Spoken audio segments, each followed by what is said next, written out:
देखिए, Israel Hamas जंग को करीब 3 महीने से ऊपर अब होने जा रहा है, ठीक है ना। और जंग के ख़ात्मे का कोई सीन जो है नज़र नहीं आ रहा है। नेतन्याहू ने जो प्रेस कॉन्फ्रेंस किया और पीसी में जो उन्होंने कही है बात कि डिसमेंटल होने तक हमास को ये जंग जारी रहेगी,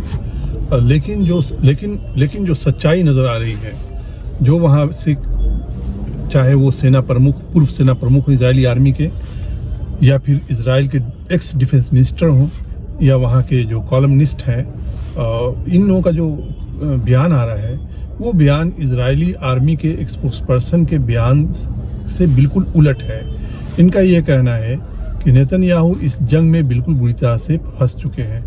आज भी प्राइम मिनिस्टर नेतन्याहू के आवास के बाहर अब तक का सबसे बड़ा प्रदर्शन हुआ है उनके रिजिग्नेशन को लेकर के, और जो हॉस्टेजेस हैं उनको छुड़ाने को लेकर के। कल भी एक हॉस्टेज को छुड़ाने के असफल प्रयास हुआ, जिसमें उस हॉस्टेज की जान चली गई। 3 बार ये तीसरा हादसा ऐसा हुआ है जिसमें इजरायली आर्मी कमांडोज जो हैं उन्होंने रेस्क्यू करने की कोशिश की और तीनों बार वो असफल रहा।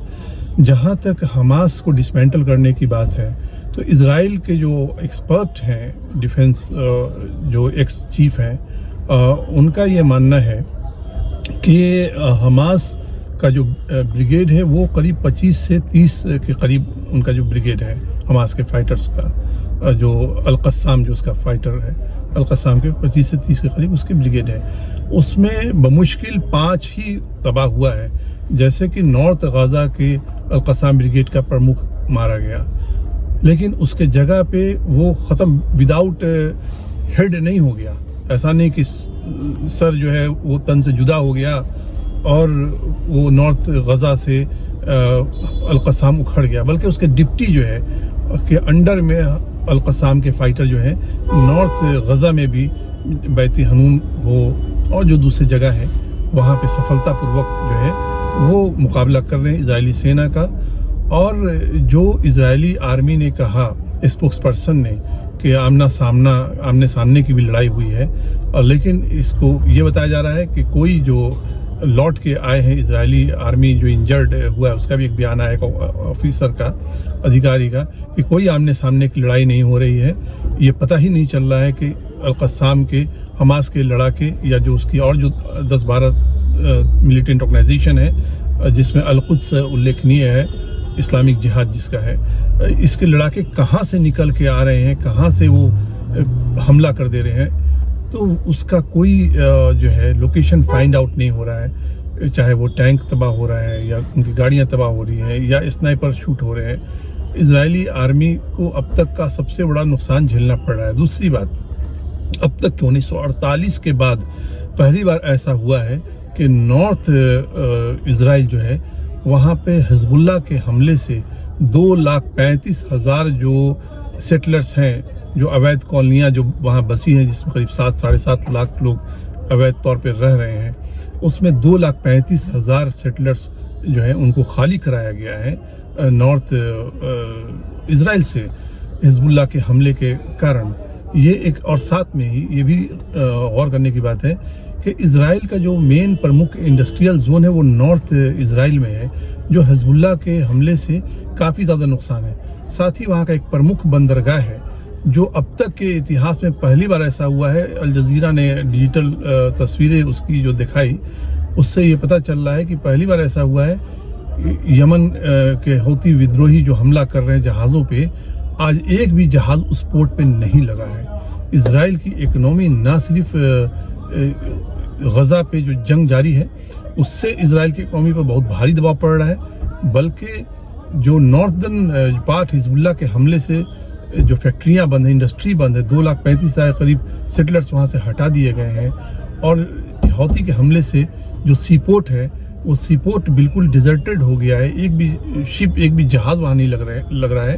तो ये जान माल के साथ जो आर्थिक नुकसान है इजराइल को झेलना पड़ रहा है, वो बहुत ज़्यादा इजराइल को झेलना पड़ रहा है। अमेरिका की जो मदद है, आज भी जो अमेरिका ने हाउस को सरपास करके एक 100 मिलियन से ज़्यादा का हथियार, गोला बारूद देने की जो ब्लिंकन ने जो घोषणा की, होम सेक्रेटरी ने, उसका वहाँ पर प्रोटेस्ट हो रहा है। डेमोक्रेटिक पार्टी के सेनेटर प्रोटेस्ट कर रहे हैं कि ये बिल्कुल पब्लिक से, अमेरिका की जनता से सच्चाई को छुपाने वाली बात है। अगर आप बिना कांग्रेस के समर्थन के, कांग्रेस से पास किए बगैर इजराइल को आप मिलिट्री एड जो दे रहे हैं, तो इससे ये जो है अमेरिकी जनता से सच्चाई छुपाने वाली बात है। लेकिन सच्चाई जो है वो छुप नहीं पा रही है, क्योंकि डिजिटल मीडिया का ज़माना है। लोग रियल टाइम देख रहे हैं जिस तरह से इजराइल ने बम्बार्डमेंट किया है। साउथ अफ्रीका सरकारी तौर पे इंटरनेशनल क्रिमिनल कोर्ट में इजराइल के अगेंस्ट मुकदमा करने जा रहा है। उसके कल ही जो है साउथ अफ्रीकन गवर्नमेंट ने ऐलान किया, क्योंकि अब तक जो मरने वालों की तादाद है वो करीब 22,000 का आंकड़ा छूने जा रहा है। ये गौर करने की बात है कि 20 साल के अफगानिस्तान में अमेरिकन तालिबान जो जंग हुआ, इस 20 साल में सिविलियन आबादी की जो कैजुअलिटी हुई अफगानिस्तान में वो 8,000 के करीब कैजुअलिटी हुई। और ये अभी 3 महीना होने जा रहा है, 3 महीना ही पूरा नहीं हुआ है, हो रहा है। इसमें तकरीबन 22,000 के करीब सिविलियन आबादी, जिसमें 70% बच्चे और औरतें हैं मरने वालों में, इनकी तादाद है। प्लस पहली बार ऐसा हुआ है जिसमें यूएन के जो रिप्रेजेंटेटिव हैं, यूएन के जो कर्मचारी हैं, यूनाइटेड नेशन के अलग अलग विभागों के कर्मचारी हैं, वो बड़ी संख्या में मारे गए हैं। मेडिक जो हैं वो बड़ी संख्या में मारे गए हैं। 106 के करीब पत्रकार हैं, जर्नलिस्ट हैं, वो मारे गए हैं। दबाव इजराइल पे है कि सिविलियन आबादी, अमेरिकन गवर्नमेंट भी कह रही है कि हम ये कह रहे हैं कि सिविलियन आबादी को टारगेट करने से बचे, कम से कम ये नुकसान हो। लेकिन उनके लगातार कई मिनिस्टर्स के जो वैसे बयान आ रहे हैं, वो बयान ये है कि गजा में रहने वाला हर आदमी आतंकवादी है, और उन्हें अगर वहाँ पे हम नहीं रहेंगे तो फ़लस्तीनी भी रहेंगे। हमें बैरन लैंड चाहिए, क्लियर चाहिए गजा का। तो एक काफ़ी एक मानवीय त्रासदी पैदा हो गया। 50,000 वहाँ जो प्रेग्नेंट लेडीज़ हैं वो कुपोषण के शिकार हैं। हज़ारों हज़ार की तादाद में बच्चे हैं। 70% से ऊपर गजा में मकानात तबाह हो चुके हैं, और 22 लाख की आबादी में 15 लाख आबादी इंटरनली डिस्प्लेस्ड हो गई है। ऐसा बताया जा रहा है कि अगर ये जंग बंद भी हो जाता है तो गजा जो है फ़लस्तीनियों के रहने के लायक नहीं होगा, क्योंकि 70% से ज़्यादा गजा जो है तबाह बर्बाद हो गया है।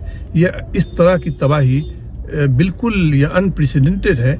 ऐसा मॉडर्न हिस्ट्री में कभी नहीं देखा गया, इस स्केल पे तबाही। इवन सेकेंड वर्ल्ड वॉर में जिस तरह से बर्लिन तबाह हुआ था, उससे भी ज़्यादा भयावह स्थिति गजा में है। नेतन्याहू अपनी कुर्सी बचाने के लिए, क्योंकि उनके खिलाफ मुकदमा चल रहा है भ्रष्टाचार का, वो अपनी कुर्सी बचाने के लिए जंग करने पर तुले हुए हैं, और वहाँ की जनता की आवाज़ भी नहीं सुन रहे हैं। हालांकि जो वहाँ सर्वे हुआ है, अभी जो रिपोर्ट आई है वो ये है कि सर्वे में बमुश्किल 16 सीट उनकी लिक्विड पार्टी को मिलेगा, जो अभी 32 है। 122 से ऊपर जो वहाँ कैनेसेट के जो मेंबर हैं उनमें 32 लिक्विड पार्टी के हैं। अभी आज के तारीख में इलेक्शन में 16 मिलेगा। नेतन्याहू के लिए बहुत राहें मुश्किल हैं, और ऐसा लग रहा है कि ये जंग महीनों चलेगा, और नेतन्याहू भी एक्सेप्ट कर रहे हैं कि महीनों चलेगा। जब महीनों ये जंग चलेगा तो इसमें नेतन्याहू अपनी कुर्सी को कैसे बरकरार रख सकते हैं, और जो इजरायली आर्मी की जो सैनिकों की मरती हुई, जो बढ़ती हुई संख्या है, उसको लेकर के सेना के अंदर भी असंतोष गहराता जा रहा है। तो ये लड़ाई जो है ये आगे चल करके ये ऐसा लगता है कि गजा जो हमास है, ये अंतोगत्वा आप देखेंगे कि हमास की ही इसमें जीत होगी, अगर हमास डिसमेंटल नहीं होता है इस जंग में तो।